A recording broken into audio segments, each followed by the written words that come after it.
Lumaki ako sa Blue Ridge Mountains, hindi ako estranghero sa pag-roam sa woods. Mula nang matindaan ko, nandun ako, nakikistisan sa ilalim ng mga puno, bumabagtas sa mga patag na puno ng lumot, at nagpapanggap na hunter o conservationist depende sa mood ko. Ang bahay namin nakatouch sa kagubatan, isang maliit na driveway, ilang hakbang papunta sa backdoor, at isang malaking front window na nagpe-frame ng treeline gaya ng painting.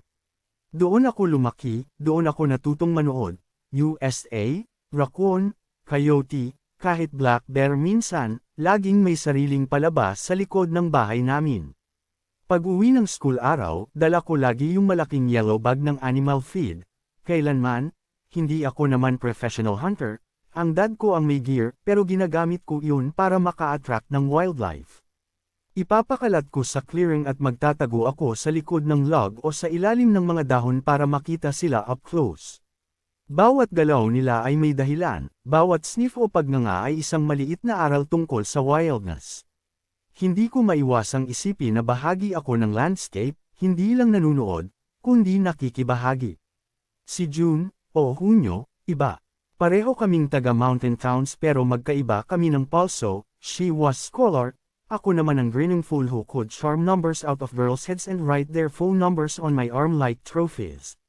She topped her class, she loved geometry and books, she would explain trigonometry to me in the passenger seat and I'd pretend to understand. Mula nung nag-start kami, halos hindi kami naghiwalay. Ang pinaka-simple pleasures namin, games, hikes, hot chocolate, and those nights na kahiga lang ako sa kanya sa lumang torn couch namin, TV light paliwanag sa room, ang buong mundo para sa amin ay isang maliit na rectangle of comfort.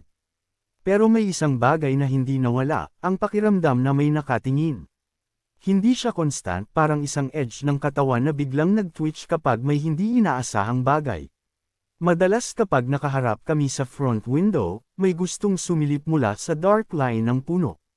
Pag tinatanaw ko, ang reflection ng TV ang unang pumipigil, walang malinaw na silhouettes, pero lagi kong nararamdaman ang dalawang mata na nakatitig pabalik sa amin.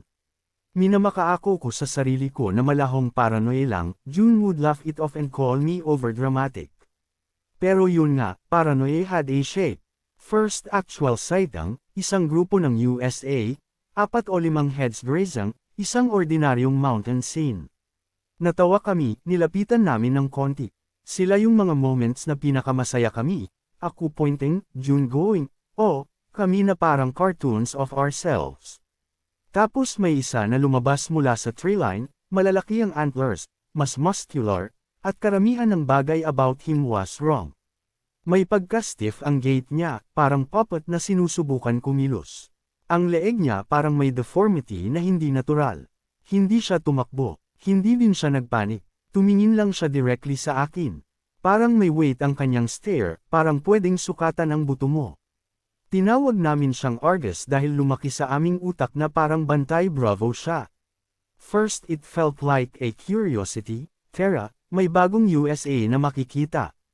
Pero then nights he kept appearing. Every time, he was a little closer. Hindi namin siya nakita lagi sa kasamaang palad, baka isang buwan bago kami magkita ulit. Ngunit pag nakita, mas malapit siya. Sa una, napatawa ako na medyo creepy na lang, after a while, hindi na iyon tawa kundi isang maliit na paninigarilyo ng dibdib. Nararamdaman ko ang presensya niya sa likod ng bahay, sa gilid ng driveway, sa treeline, anong ginagawa niya? Bakit hindi siya natatakot? June didn't have my forest vocabulary. Kahit na, nag-start siyang napapansin din. Hindi niya alam kung bakit ako lagi nagiging tense kapag nandyan si Argus, pero nalaman niya na hindi ito simpleng. Dear, maybe it's sick, she suggested, hugging her jacket tighter. I told her that deer can have weird things, parasites, injuries, pero hindi yun nag-explain sa mga tiny wrongness sa movements niya, parang may joints na hindi tumutugon, parang nakasync ang flick ng kanyang head with something else unseen. The feeling of being watched migrated from out there to in here. Dadalas kaming mag-drive papasok sa town, pag tumangala ako sa rearview, lagi siyang naroon, silhouetted at hugging the tree line. Minsan may package of smaller deer around him, minsan hindi. Nagsimula akong mag-associate the feeling with house, hindi lang sa yard. I would walk into June's room at night and palaging may pause, parang may bagay sa ibang side ng glass na nagbabantay. June used to sleep easy. Lately, she flinched at the same things I did. Baka sobrang stressed ka na lang, she'd say, but her voice would go brittle. I could tell she was not sleeping soundly either. The escalation was gradual. Minsan, we'd see Argus not walking, frozen like a statue, but when he moved, his head pivoted in a mechanical, toy bird way. When he grazed, there was a tiny staccato bounce at the base of his neck. His legs looked thicker, too thick for a deer, like someone had stuffed muscle where there should be sinew. The other deer didn't seem scared of him. They treated him as part of their group. That detail mattered. If a thing is part of the flock, you can't just shoot it out of instinct. Nature complicates moral calculus. One night, flashing headlights of a car illuminated Argus for a second. Up close, the antlers had an odd sheen, like polished bone almost fresh. I thought of hunters, trophies. I thought of dads with gear. I thought of the yellow feedback stowed in my truck. I wanted Irena's to have a human cause, someone placing the deer to scare us. But there was no human behind it, no boots, no shadows. Just Argus, a dark high silhouette in the moonlight. Then winter came early. Snow packed the yard and the world turned into a speaking silence, every small sound exaggerated. The squeak of the porch board, the rasp of forks on plates. We packed for a ski trip, laughed about the cold, and fell asleep on the couch. June's head lay on my chest like it fit there naturally. We were two halves of the same small bowl. I woke before dawn to a silence that felt too precise. I shoved away sleep and told myself to be careful. My dad would have my head for taking the truck anyway. Downstairs, the driveway had been cleared. Dad had shoveled. The motion light flared and from the house it looked like the tree line had bottled some of the moonlight into a pale line. At first I thought the crunching sound was our neighbor's loose dog. Then I realized the sound was multiplied, hundreds of crunches. I froze. From the porch step, I saw them, a wave of deer emerging like tide. 50, 100, a sea of shaky legs and brown against the white snow. They fanned out, trampling the yard, grazing like ordinary animals.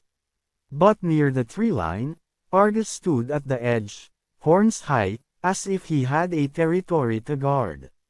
June woke, her face blank with sleep, and then horror replaced the sleep. Greg, look.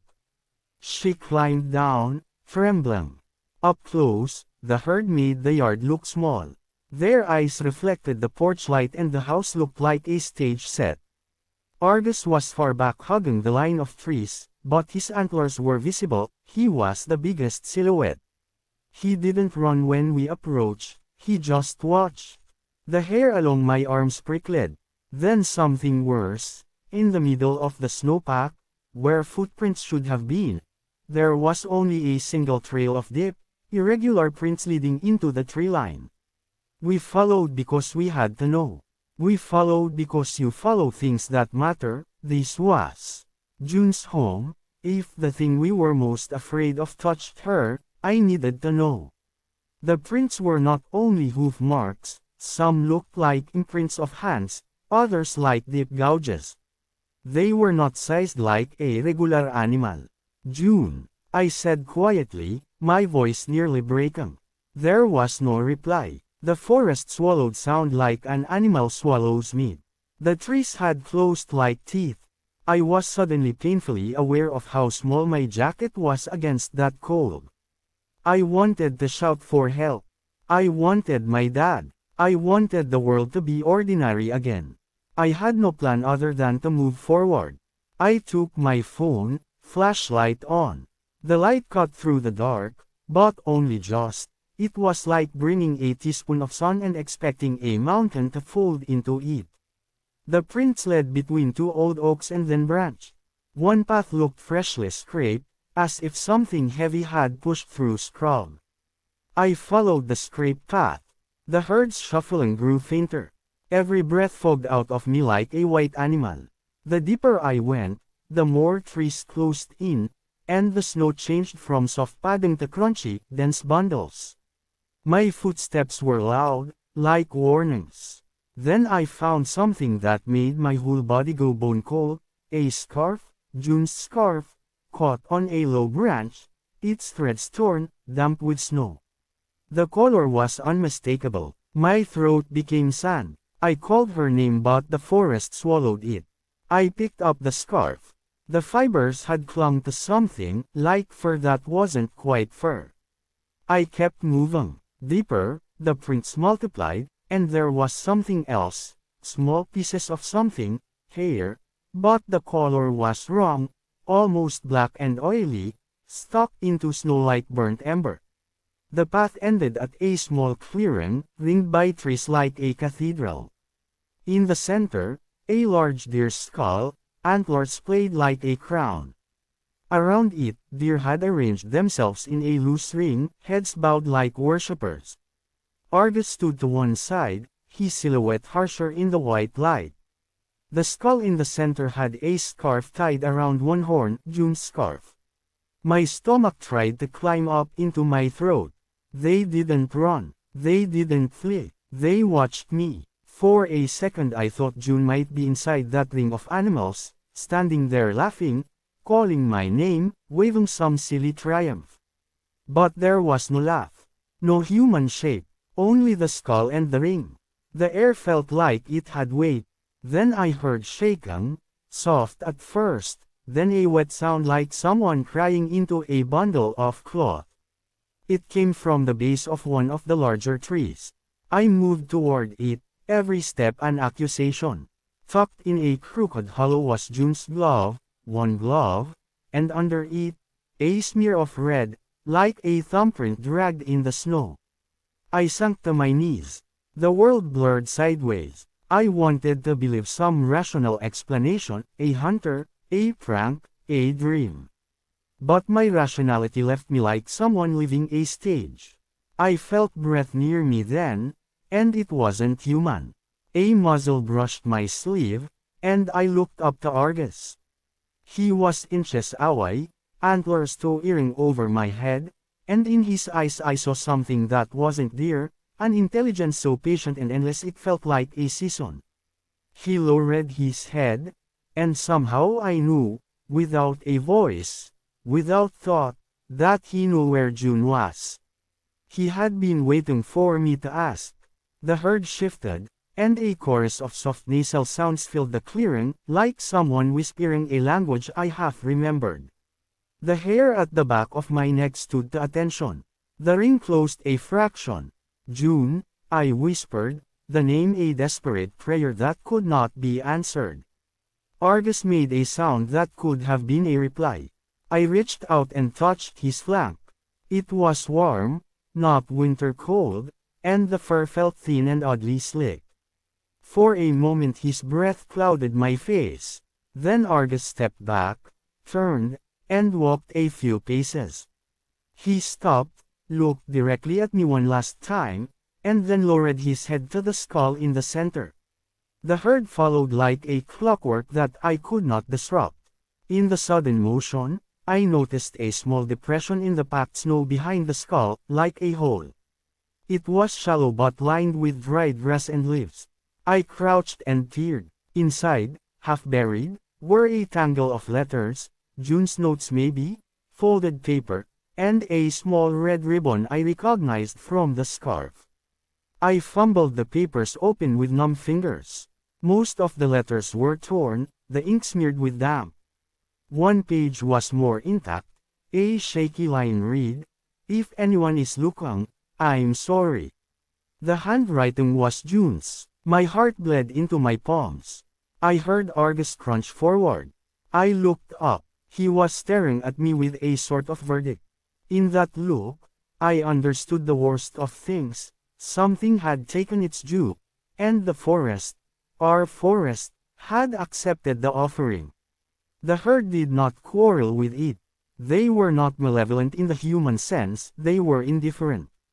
The thing that claimed June had the patience of the woods and the ritual mind of old things. How do I get her back? I whispered to the cold, to the deer, to whatever god resided under bone and bark. Argus cocked his head. In his throat a tiny sound like a bell. One of the smaller ducks lifted her head and stamped, a soft echo that sounded like a yes. As if the forest had heard my question and answered, "You cannot." The way things are taken becomes part of the way the forest is. The herd turned and, as one, melted back into the trees. Argus stayed a heartbeat longer, and then he too passed into the dark, every hoofstep a methodical numbering of distance. I stumbled out of the clearing like a man released from a trap. The scarf in my fist was cold and small. I ran until the trees opened and my house came into view, porch light bleeding into the night like an accusation. The snow had more prints now, hundreds, leading to and fro, crossing over each other like a map of the world gone mad. Dad's pickup was at the garage. He was inside, his face pale in the light. "June?" he asked, voice tight as a bow. I held the scarf up like a confession. He said nothing, only slid his hand into his face and squeezed the bridge of his nose. We called the sheriff. They asked practical questions. They put flashes of red and blue lights on the drive, people walking boots on snow, flashlights cutting through everything. They took our statements like bees gathering pollen, efficient, indifferent. They couldn't find tracks leading out of county lines. They couldn't explain the skull. The camera that we had on the porch, the motion sensor footage, was corrupted. A white blur smothered minutes of footage, nothing but noise. And the papers found in that hollow. The sheriff took them and bagged them. He said things like, "We'll keep looking," with a voice that pretended certainty. In the weeks after, rumors snaked through the town, hunters, cults, an animal attack. People offered explanations in the church basement, over slices of pie. I listened like a man cataloging lies to keep them from becoming unbearable. Everything existed in language, but language could not reclaim June. Time went on and then moved in a new cadence, slow, like winter trees. The TV light became a small, treacherous comfort. The back window was never more than a rectangle. I would see Argus sometimes when I drove past the old dead pine at the edge of town, always just a silhouette, always watching. I stopped sleeping well. I stopped trusting the dark edges of the house. Sometimes, late at night, I would think I heard a rustle and whisper my name in the way the woods did, a sound like a branch scratching a throat. People moved on in the blunt way small towns do. June's classes held a candle at the end of the semester, students put folded notes on the church steps. Someone made a small shrine of schoolbooks tied with a red ribbon. Her locker stayed shut for months. We planted a tree in the clearing by the field, trying to make a place that didn't hurt as much, the town's attempt to make grief orderly. I still go into the woods sometimes, though less and with more care. I leave a little bag of feed on the same old clearing where I used to spread it, my ritual flip now, an offering. The deer come, as they always did, gentle, careful, and sometimes Argus appears on the fringe. He doesn't move closer to me, instead he watches like a sentinel guarding a boundary. Once, when I knelt and left the bag, I thought I heard the whisper of a laugh, thin and familiar. Maybe it was the wind. Maybe it was everything I wanted to hear. When I lie in bed and the house is quiet, I picture June's hand in mine, the curve of her fingers, the callus where she held a pencil. I say her name until the sound is dull. The forest keeps its counsel. The deer keep their feast. And somewhere in the tree line, Argus moves between shadow and bone, patient as the seasons, keeping what it has taken and watching the rest, watching me learn how to live with that watching.